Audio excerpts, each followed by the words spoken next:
ಆತ್ಮೇರೆ ನಮಸ್ಕಾರ. ಬದುಕಿಗೆ ಶ್ವಾಸ, ಬಾಳಿಗೆ ವಿಶ್ವಾಸ. ಸಖತ್ತಾಗಿದೆಯಲ್ಲ ಈ ವಾಕ್ಯ. ಶ್ವಾಸ ಉಸಿರಾಟಕ್ಕೆ ಬೇಕೇ ಬೇಕು ಅಲ್ವೇ? ಉಸಿರಿಲ್ಲ, ನಾವಿಲ್ಲ. ಅದೇ ರೀತಿ ಈ ಬದುಕಿಗೆ ವಿಶ್ವಾಸ ಇಲ್ಲದೆ ಹೋದ್ರೆ ಬದುಕಿಯೂ ಡ್ಯಾಶ್ ಹೇಳಕ್ ಇಷ್ಟ ಆಗಲ್ಲ. ಆ ಸತ್ತಂತೆ ಅನ್ನೋ ಪದ ಅಲ್ವಾ? ಯಾಕೆಂದ್ರೆ ಸತ್ತಾಗ್ಲೇ ಸಾಯೋಣ, ಯಾಕೆ ಮುಂಚೆ ಸಾಯ್ಬೇಕು? ಈ ಒಂದು ಭಯದಿಂದ, ವಿಶ್ವಾಸವಿಲ್ಲದೆ ಎಷ್ಟೊಂದು ಜನ ಸತ್ತೋಗ್ಬಿಡ್ತಾರೆ. ಅದಕ್ಕೆ ನಾವು ಧೈರ್ಯ ಕೊಡೋಕ್ಕೆ ಪಬ್ಲಿಕ್ ಸ್ಪೀಕಿಂಗ್ ವರ್ಕ್ಶಾಪ್ ಮಾಡೋದು. ಕಮ್ಯುನಿಕೇಶನ್ ಸ್ಕಿಲ್ಲು, ಲೈಫ್ ಸ್ಕಿಲ್ಲು ಅರ್ಥ ಮಾಡ್ಕೊಂಡ್ರೆ ನಿಮ್ಮಲ್ಲಿ ಕಾನ್ಫಿಡೆನ್ಸ್ ಜಾಸ್ತಿ ಆಗುತ್ತೆ. ಜೊತೆಗೆ ವೇದಿಕೆ ಮೇಲೆ ಮಾತಾಡ್ತಾ ಮಾತಾಡ್ತಾ ಧೈರ್ಯ ಜಾಸ್ತಿ ಆಗುತ್ತೆ. ಅದು ಈ ಒಂದು ರೀತಿ ಕಾನ್ಫಿಡೆನ್ಸ್ ಇದಲ್ಲ, ಅದು ಏರುಗತಿಯಲ್ಲಿ ಸ್ಟೆಪ್ ಬೈ ಸ್ಟೆಪ್ ಹೋಗ್ತಾ ಇರುತ್ತೆ. ಆ ರೀತಿ ನಿಮ್ಗಾಗಬೇಕು ಅನ್ನೋದು ನನ್ನ ಒಂದು ಹಾರೈಕೆ, ಬಯಕೆ, ಓಕೆ, ಮತ್ತು ನಿರೀಕ್ಷೆ, ಅಪೇಕ್ಷೆ. ಈ ವಿಚಾರದ ಬಗ್ಗೆ ನಮ್ಮ ಆನ್ಲೈನ್ ಸ್ಟೂಡೆಂಟ್ಸ್ ಮಾತಾಡೋದಕ್ಕೋಸ್ಕರ ನೇತ್ರಾವತಿಯವ್ರಿಗೆ ಈ ವಿಚಾರದ ಬಗ್ಗೆ ನೀವೇ ನಿರೂಪಣೆ ಮಾಡ್ರಮ್ಮ, ಮಾಡ್ರೇಟ್ ಮಾಡಿ ಇದ್ದಿದ್ದೀನಿ. ವಿಜಯಪುರದವರು ನೇತ್ರಾವತಿ ಮೇಡಮ್, ಬನ್ನಿ ಮೇಡಮ್. ನಮಸ್ಕಾರ. ನಮಸ್ಕಾರ ಸರ್, ಧನ್ಯವಾದಗಳು. ಈಗ ಜಯಪ್ರಕಾಶ್ ನಗ್ತೇಳಿ ಯೂಟ್ಯೂಬ್ ಚಾನಲ್ಗೆ ಸ್ವಾಗತ ಸುಸ್ವಾಗತವನ್ನು ಕೋರುತ್ತಾ, ಇವತ್ತಿನ ವಿಷಯ ಈಗ ನಮ್ಮ ಸ್ನೇಹಿತರ ಜೊತೆಗೂಡಿ ಚರ್ಚಿಸೋಣ. ಇವತ್ತಿನ ವಿಷಯ ಬದುಕಿಗೆ ಶ್ವಾಸ, ಬಾಳಿಗೆ ವಿಶ್ವಾಸ ಅಂತ ಹೇಳಿ. ಅಂದ್ರೆ ಮನುಷ್ಯ ಜೀವನ ಒಂದು ಅಸಾಧಾರಣ ಒಂದು ಪ್ರಯಾಣ ಇರ್ತದ. ಇದ್ರಾಗ ಜನನ ಹಿಡ್ಕೊಂಡು ಮರಣದವರೆಗೂ ನಡೆಯುವ ಒಂದು ಪಥದಲ್ಲಿ ಎರಡು ಅಗತ್ಯವಾದ ಮಹತ್ವದ ಶಕ್ತಿಗಳು ಬೇಕು ಮನುಷ್ಯನಿಗೆ. ಒಂದು ಶ್ವಾಸ, ಇನ್ನೊಂದು ವಿಶ್ವಾಸ ಅಂತ ಹೇಳಿ. ಇದೇ ವಿಷಯದ ಕುರಿತು ನಮ್ಮ ಸ್ನೇಹಿತರಾದಂತ ಮಾಲತಿ ಮೇಡಮ್ ಅವರು ಈ ವಿಷಯದ ಕುರಿತು ಏನ್ ಹೇಳ್ತಾರ ನೋಡೋಣ. ನಮಸ್ತೆ ಮಾಲತಿ ಮೇಡಮ್. ನಮಸ್ತೆ. ನಮಸ್ತೆ. ಈ ದಿನ ನಮಸ್ತೆ ಈ ದಿನದ ವಿಷಯ ಶ್ವಾಸ, ಬದುಕಿಗೆ, ಬಾಳಿಗೆ ವಿಶ್ವಾಸ ಅನ್ನುವಂಥದ್ದು.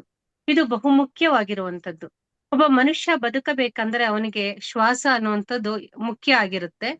ಶ್ವಾಸ ಇಲ್ಲದಾಗ ಅಥವಾ ಶ್ವಾಸವನ್ನ ನಾವು ತೆಗೆದುಕೊಳ್ಳುವ ಸ್ಥಿತಿಯನ್ನ, ಸಾಮರ್ಥ್ಯವನ್ನ ಬಿಟ್ಟಿದ್ದೇವೆ ಅಂದ್ರೆ ಅಲ್ಲಿಗೆ ಮನುಷ್ಯನ ಪ್ರಾಣ ಇರುವುದಿಲ್ಲ. ಅಂದ್ರೆ ಉಸಿರು ತೆಗೆದುಕೊಳ್ಳುವ ಸಾಮರ್ಥ್ಯ ಇಲ್ಲ ಅಂದ್ರೆ ಆ ದೇಹಕ್ಕೂ ಬೆಲೆ ಇರಲ್ಲ. ಅದು ಏನಾಗುತ್ತೆ, ಅದು ಇದ್ರೂನು ಏನೂನು ಯಾವುದಕ್ಕೂ ಉಪಯೋಗಕ್ಕೂ ಬರಲ್ಲ, ಮತ್ತೆ ಅದು ಕೆಡೋದಿಕ್ಕೆ ಪ್ರಾರಂಭ ಆಗುತ್ತೆ. ಉಸಿರನ್ನ ತೆಗೆದುಕೊಳ್ಳುತ್ತಿರುವಾಗಲೇ ನಾವು ಎಲ್ಲವನ್ನ ಮಾಡೋದಕ್ಕೂ, ಎಲ್ಲವನ್ನ ಆಲೋಚನೆ ಮಾಡೋದಕ್ಕೂ ಮತ್ತೆ ನಮ್ಮ ಸಾಮರ್ಥ್ಯವು ಚೆನ್ನಾಗಿರುವಂತದ್ದು. ಹಾಗೆ ನಮ್ಮ ಬಾಳಿಗೆ ವಿಶ್ವಾಸವೂ ಅಷ್ಟೇ. ನಾವು ಮನುಷ್ಯನಾಗಿ ಒಂದು ಒಳ್ಳೆ ಹೆಸರನ್ನ ಗಳಿಸ್ಕೋಬೇಕಂದ್ರೆ, ಉತ್ತಮವಾದಂತ ಒಂದು ಮೌಲ್ಯಗಳನ್ನ ರೂಢಿಸ್ಕೋಬೇಕು ಅಂದ್ರೆ, ಒಬ್ಬ ಆದರ್ಶ ವ್ಯಕ್ತಿ ಆಗ್ಬೇಕಂದ್ರೆ ನಾವು ವಿಶ್ವಾಸವನ್ನ ಇಟ್ಕೊಂಡಿರ್ಬೇಕು. ವಿಶ್ವಾಸವನ್ನ ಪಾಲನೆಯನ್ನ ಮಾಡ್ಬೇಕಾಗತ್ತೆ. ಇತರ ವ್ಯಕ್ತಿಯ ಒಂದು ವಿಶ್ವಾಸವನ್ನ ಗಳಿಸ್ಕೋಬೇಕು. ಇತರರ ದೃಷ್ಟಿಯಲ್ಲಿ ನಾವು ವಿಶ್ವಾಸವನ್ನ ಕಾಯ್ದುಕೊಳ್ಳಬೇಕಾಗಿರುತ್ತೆ.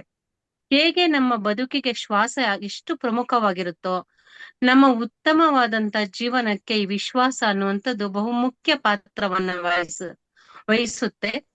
ಒಂದು ಬಾರಿ ವಿಶ್ವಾಸವನ್ನ ನಾವು ಕಳೆದುಕೊಂಡಿದ್ದೇವೆ ಎಂದರೆ ನಮ್ಮ ಬದುಕಿಗೆ ಅರ್ಥವನ್ನ ಕಳೆದುಕೊಂಡಾಗೆ ಮುಂದೆ ಇನ್ಯಾವ ವ್ಯಕ್ತಿಯೂ ನಮ್ಮನ್ನ ನಂಬಲಾರದ ಸ್ಥಿತಿಗೆ ನಾವು ಹೋಗ್ತೇವೆ. ಆದ್ರಿಂದ ಪ್ರತಿ ಬಾರಿಯೂ ನಾವು ವಿಶ್ವಾಸತೆಯನ್ನ ಕಾಯ್ದುಕೊಂಡು ಬಂದಾಗ ಎಲ್ಲಾ ಒಂದು ಸ್ಥಳಗಳಲ್ಲೂ ನಮ್ಗೆ ಒಂದು ಒಳ್ಳೆಯ ಒಂದು ಹೆಸರಿರುತ್ತೆ. ನಮ್ಮ ಹೆಸರು ಒಳ್ಳೆಯ ವಿಶ್ವಾಸತೆಯನ್ನ ಇಟ್ಕೊಂಡಿದ್ದಾಗ ಇನ್ನಲ್ಲೂ 10 ಜನ ನಮ್ಮ ಬಗ್ಗೆ ಒಳ್ಳೆಯ ಮಾತನ್ನ ಹೇಳಿದಾಗ ಆ 10 ಜನಕ್ಕೆ ಪರಿಚಯ ಇರುವಂತ 10 ಜನರ ಒಂದು ವಿಶ್ವಾಸವನ್ನ ಗಳಿಸಿಕೊಳ್ಳಕ್ಕೆ ಸಾಧ್ಯ ಆಗುತ್ತೆ. ಹೇಗೆ ನಾವು ಬದುಕಿರಬೇಕಾದ್ರೆ ನಮ್ಗೆ ಶ್ವಾಸ ಮುಖ್ಯವಾಗಿರುತ್ತೋ, ನಾವು ಉತ್ತಮ ಒಂದು ಆದರ್ಶ ವ್ಯಕ್ತಿ ಆಗಿರೋದಕ್ಕೆ ವಿಶ್ವಾಸವನ್ನ ಕಾಯ್ದುಕೊಳ್ಳೋಣ ಅಂತ ಹೇಳ್ತಾ ಧನ್ಯವಾದಗಳು ಸರ್. ಧನ್ಯವಾದಗಳು ಮೇಡಮ್, ತುಂಬಾ ಚೆನ್ನಾಗಿ ಹೇಳಿದ್ರಿ. ವಿಶ್ವಾಸವಿಲ್ಲದೆ ಬಾಳು ಕತ್ತಲೆಯಾಗಿದೆ. ಹೂ ಬೆಳೆಯಲು ಮಣ್ಣಿನ ವಿಶ್ವಾಸ ಬೇಕು, ಮಗು ನಡೆಯಲು ತಾಯಿಯ ಕೈಯ ವಿಶ್ವಾಸ ಬೇಕು, ಮನುಷ್ಯ ಮುಂದುವರಿಯಲು ಜೀವನದ ವಿಶ್ವಾಸ ಬೇಕು ಅಂತ ಹೇಳಿ ತುಂಬಾ ಚೆನ್ನಾಗಿ ಹೇಳಿದ್ರಿ. ಅದೇ ರೀತಿ ಹೊಂಗಮ್ಮ ಮೇಡಮ್ ಅವರು ಈ ವಿಷಯದ ಕುರಿತು ಏನ್ ಹೇಳ್ತಾರ ನೋಡೋಣ. ನಮಸ್ತೆ ಮೇಡಮ್. ನಮಸ್ತೆ ಮೇಡಮ್. ಬದುಕಿಗೆ ಬದುಕಿಗೆ ಶ್ವಾಸ, ಬಾಳಿಗೆ ವಿಶ್ವಾಸ. ಮ್ಯಾಮ್, ಬದುಕಬೇಕಂದ್ರೆ ಉಸಿರಾಟ ತುಂಬಾ ಮುಖ್ಯ ಇರ್ಬೇಕಾಗುತ್ತೆ. ಯಾಕಂದ್ರೆ ಮನುಷ್ಯ ಬದುಕುವುದೇ ಉಸಿರಾಟದ ಮ್ಯಾಗೆ. ಆ ಉಸಿರಾಟ ಚೆನ್ನಾಗಿರ್ಬೇಕಂದ್ರೆ ದಿನನಿತ್ಯ ನಾವು ಯೋಗ ಮಾಡ್ಬೇಕು, ಹಾಗೆ ಪ್ರಾಣಾಯಾಮ ಮಾಡ್ಬೇಕು, ಧ್ಯಾನ ಮಾಡ್ಬೇಕು. ಅದೇ ರೀತಿ ನಮ್ಮ ನಮ್ಮ ಬದುಕಿಗೂ ಕೂಡ ವಿಶ್ವಾಸ ಇರ್ಬೇಕು ಮ್ಯಾಮ್. ವಿಶ್ವಾಸ ಯಾವ ರೀತಿ ಅಂದ್ರೆ ಸೆಲ್ಫ್ ಕಾನ್ಫಿಡೆನ್ಸ್, ನಮ್ಮ ಮ್ಯಾಗೆ ನಮ್ಗೆ ವಿಶ್ವಾಸ ಇರ್ಬೇಕು. ಹಾಗಾಗಿ ಬದುಕಿಗೂ ಒಂದು ಅರ್ಥ ಇರುತ್ತೆ. ಹಾಗೆ ನಮ್ಮಲ್ಲಿರುವಂತ ಆತ್ಮವಿಶ್ವಾಸ ಕೂಡ ಹೆಚ್ಚಾಗುತ್ತೆ. ನಮ್ಮಲ್ಲಿರುವಂತ ವ್ಯಕ್ತಿತ್ವ ತುಂಬಾ ಚೆನ್ನಾಗಿರುತ್ತೆ ಅಂತ ಹೇಳಕ್ ಇಷ್ಟಪಡ್ತೇನೆ ಮ್ಯಾಮ್. ಈಗ ಉಸಿರಿನ ಮ್ಯಾಗನೆ ಒಂದು ಒಳಿತು ಮಾಡು ಮನುಷ್ಯ ಅಂತೇಳಿ ಒಂದ್ ಸಾಂಗ್ ಇದೆ ಅಲ್ಲ ಮ್ಯಾಮ್, ಅದು ಎಷ್ಟು ಅರ್ಥಪೂರ್ಣವಾಗಿದೆ ಅಂತ ಹೇಳಿದ್ರೆ ಅದ ಆಡಿದ್ರುನು ಚೆನ್ನಾಗಿರುತ್ತೆ ಅಂತ ಹೇಳಕ್ ಇಷ್ಟಪಡ್ತೀನಿ ಮ್ಯಾಮ್. 2 ಸಾಲ ಆಗ್ಬೋದಾ? ಹಾಡಿ ಮೇಡಮ್. ಒಳಿತು ಮಾಡು ಮನುಷ್ಯ, ನೀ ಒಳಿತು ಮಾಡು ಮನುಷ್ಯ, ಉಸಿರು ನಿಂತ ಮೇಲೆ ನಿನ್ನ ಹೆಸರು ಹೇಳುತ್ತಾರ, ಮಣ್ಣಾಗ ಹೂಣುತ್ತಾರ, ಚಟ್ಟ ಕಟ್ಟುತ್ತಾರ, ಸುಟ್ಟು ಹಾಕುತ್ತಾರ. ಒಳಿತು ಮಾಡು ಮನುಷ್ಯ, ನೀ ಒಳಿತು ಮಾಡು ಮನುಷ್ಯ.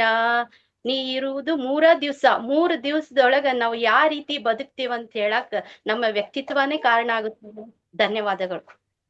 ಧನ್ಯವಾದಗಳು ಮೇಡಮ್, ತುಂಬಾ ಚೆನ್ನಾಗಿ ಹೇಳಿದ್ರು. ಒಂದು ಪಲ್ಲವಿ ಮುಖಾಂತರ, ಒಂದು ಹಾಡಿನ ಮುಖಾಂತರ ತುಂಬಾ ಚೆನ್ನಾಗಿ ಹೇಳಿದ್ರಿ. ಮತ್ತೆ ಬದುಕಿನ ಪ್ರತಿ ಕ್ಷಣವು ಉಸಿರಿನ ಮೇಲೆ ನಿಂತಿದೆ, ಶ್ವಾಸ ಇಲ್ಲದೆ ಬದುಕು ಅಸ್ತಿತ್ವವೇ ಇಲ್ಲ ಅಂತಾರಲ್ಲ, ಅದೇ ತರ. ಮತ್ತೆ ಇದೇ ವಿಷಯದ ಕುರಿತು ಶೈಲೇಜಾ ಮೇಡಮ್ ಅವರು ಏನ್ ಹೇಳ್ತಾರ ನೋಡೋಣ. ನಮಸ್ತೆ ಮೇಡಮ್. ನಮಸ್ತೆ ಮೇಡಮ್, ಎಲ್ರಿಗೂ ನಮಸ್ಕಾರ. ಇವತ್ತಿನ ಈ ಒಂದು ಚರ್ಚೆಯ ವಿಷಯ ತುಂಬಾ ಆಳವಾದ ಅರ್ಥವನ್ನು ಹೊಂದಿದೆ. ಇದು ನೋಡೋದಕ್ಕೆ ಕಾವ್ಯಾತ್ಮಕವಾಗಿ ಕಂಡ್ರು ಕೂಡ ಇದರ ಅರ್ಥ ಬಹಳ ವಿಶಾಲವಾಗಿರ್ತಕ್ಕಂಥದ್ದು. ಅಂದ್ರೆ ನಮ್ಮ ಬದುಕು ಆರಂಭವಾಗುವುದು ಉಸಿರಿನೊಂದಿಗೆ, ಅರಳುವುದು ವಿಕಾಸವಾಗುವುದು ವಿಶ್ವಾಸದೊಂದಿಗೆ ಅಂತ ಹೇಳ್ತಾರೆ ಮ್ಯಾಮ್. ನಮ್ ಜೀವನದಲ್ಲಿ ನಾವು ಶ್ವಾಸ ಇದ್ರೇನೆ ನಾವು ಬದುಕಕ್ ಸಾಧ್ಯ. ಹಾಗೆ ಬಾಳ್ ಮುಂದುವರಿಬೇಕಂದ್ರೆ ವಿಶ್ವಾಸ ಕೂಡ ಅಷ್ಟೇ ಅಗತ್ಯ ಅಂತ. ನಮ್ಮಲ್ಲಿ ಎಷ್ಟೇ ಹಣ, ದುಡ್ಡು, ಆಸ್ತಿ ಎಲ್ಲ ಇದ್ರೂ ಕೂಡ ವಿಶ್ವಾಸ ಇಲ್ಲದೆ ಇದ್ರೆ ಏನನ್ನು ಸಾಧಿಸೋದಕ್ಕ ಅಥವಾ ಜೀವನವನ್ನ ಧೈರ್ಯವಾಗಿ ಎದುರಿಸೋದಕ್ಕೂ ಕೂಡ ಆಗೋದಿಲ್ಲ. ಹಾಗಾಗಿ ಒಂದು ತಾಯಿಯ ಉದಾಹರಣೆಯನ್ನ ಕೊಡ್ತಾರ. ತಾಯಿ ಒಂದು ಕತ್ತಲಲ್ಲಿ ನಡೀತಾ ಇದ್ದಾಳೆ ಅಂತಂದ್ರ ಆಕೆ ಮುಂದೆ ಏನ್ ಇರುತ್ತೆ ಅನ್ನೋದು ಆಕೆ ಗೊತ್ತಿರಲ್ಲ. ಆದ್ರೆ ತನ್ನ ಮಗುವನ್ನ ಬಿಗಿದಪ್ಪಿಕೊಂಡು ಹೋಗ್ತಾ ಇರ್ತಾಳೆ. ಆಕೆಗೆ ಒಂದ್ ಧೈರ್ಯ ಅಂದ್ರೆ ನನ್ನ ಮಗು ನನ್ನಲ್ಲಿ ಸುರಕ್ಷಿತವಾಗಿದೆ ಅಂತ. ಆಕೆ ಆ ವಿಶ್ವಾಸವೇ ಮುಂದೆ ಆಕೆಯನ್ನ ಮುನ್ನಡೆಯುವಂತೆ ಮಾಡ್ತಾ ಇರುತ್ತೆ. ಹಾಗೆ ಬದುಕಿನಲ್ಲೂ ಕೂಡ ನಮ್ಗೆ ಸಾವಿರಾರು ಅಡೆತಡೆಗಳು, ಅವರೋಧಗಳು ಎದುರಾಗ್ಬಹುದು. ಅವುಗಳನ್ನ ಆತ್ಮವಿಶ್ವಾಸದ ಒಂದು ದೃಢ ಸಂಕಲ್ಪದಿಂದ ಮುನ್ನುಗ್ಗಿದಾಗ ಮಾತ್ರ ಇಂಥ ಕಷ್ಟವನ್ನು ಕೂಡ ಎದುರಿಸಿ ಹೊರಬಂದಂತ ಸಾಧಕರುಗಳು ಹಲವಾರು ಉದಾಹರಣೆ ನಮಗೆ ಸಿಗುತ್ತೆ.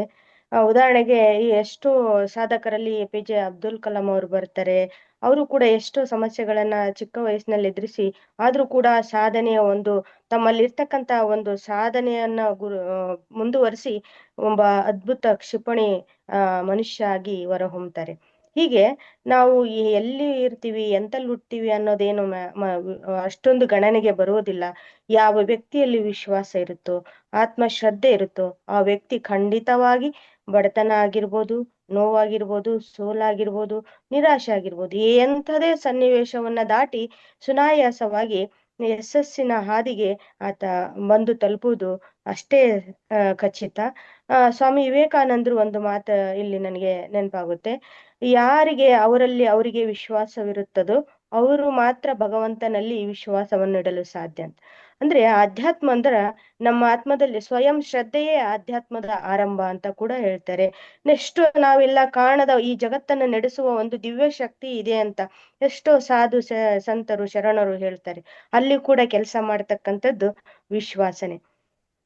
ಅವರಲ್ಲಿರ್ತಕ್ಕಂಥ ವಿಶ್ವಾಸನ್ನೇ ಅವರನ್ನ ಅಷ್ಟು ಸಾಧಾರಣ ಮನುಷ್ಯರನ್ನು ಕೂಡ ಮಹಾತ್ಮರನ್ನಾಗಿ, ದೇವಮಾನವರನ್ನಾಗಿ, ದೇವರನ್ನೇ ಆಗಿಸಿದಂತಹ ಉದಾಹರಣೆ ಇವತ್ತೆಷ್ಟೋ ಸಾಧು ಸಂತರು ಪೂಜೆಗೊಳಪಡ್ತಾ ಇದ್ದಾರೆ. ಅದಕ್ಕೆ ಅವರಲ್ಲಿ ಆತ್ಮಶ್ರದ್ಧೆನೇ ಅದಕ್ಕೆ ಮೂಲ ಆಗಿರುತ್ತೆ. ಹೀಗೆ ನಾವು ಬದುಕಿನಲ್ಲಿ ಸೋಲು ಅಂತಕ್ಕಂಥ ಈ ಒಂದು